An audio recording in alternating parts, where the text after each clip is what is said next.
Hello YouTube, this is Russian Torts here, and in today's video I will be starting a superworm farm. Because my Pac-Man frog decided that, I don't know, he's weird. Sometimes he eats crickets, sometimes he doesn't, sometimes he eats superworms, sometimes he doesn't. He has never ever in his life eaten a hornworm or a silkworm, and you know what, it's not like I don't try. I do try a lot, but that's just thrown out money. It's probably been, I don't know, in garbage worth 10 bucks of horned and silkworms, just because my frog's like, nope, I will not eat those worms, they have a weird color. And he really surprised me when he ate superworms. Like right when I gave them to him, he ate 4 of them, and I was just like, wow, okay, so I guess I'll be breeding those. So yeah, you guys, this will be a series of multiple updates on how the superworms are doing on their way to becoming darkling beetles. I think they become darkling beetles. Anyway, so really, I've done some research on how to breed superworms, and apparently it's really easy. All you need is the worms themselves. So I got about 60 beetles in here, 60 worms in here. They're just, you know, all under the substrate there.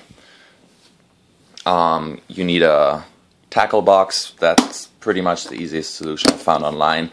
There's also these boxes for separating jewelry.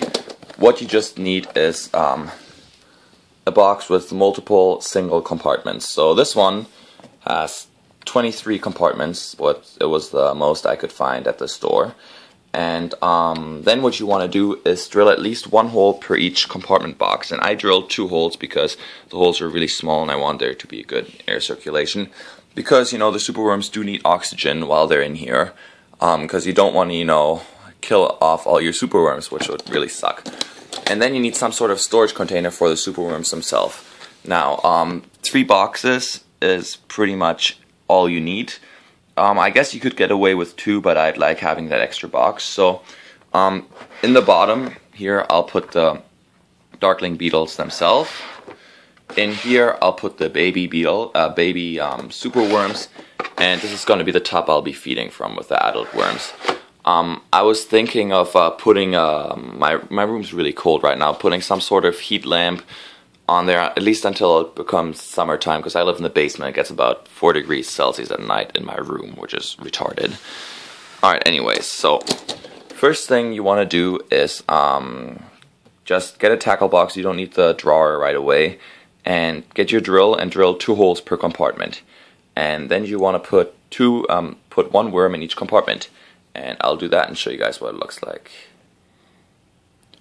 Alright, so now that I have 1 superworm in each compartment, which by the way is probably going to be the most difficult step of this whole process. These guys are really slippery little buggers. Now it's pretty much just a waiting game. So you just gotta wait. I think it's about 11 days until they start to pupate, and then like 20 days until you get your first 20 to 30 days until you get your first beetle hatchlings. So yeah, I also have this freshly shed one, which is completely white here, which is pretty cool. I guess those are really digestible, huh?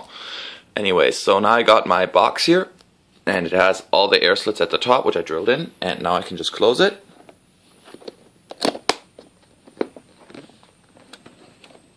Oh man, I should have gotten one that was easier to close.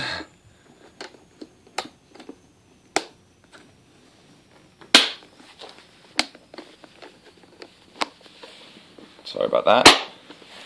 Alright, so now I got my little hatching box, I guess you can call it, ready.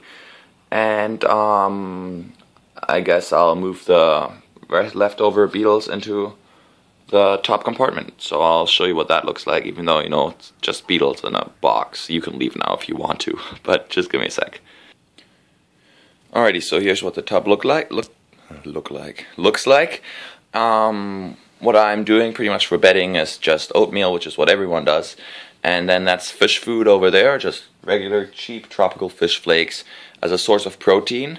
And then for water and calcium, I'm giving them leafy greens. And yeah, that's about it. So thank you for watching my video. And if you have any questions, please leave them in the comment section below. And I'll, you know, keep us updated for the future.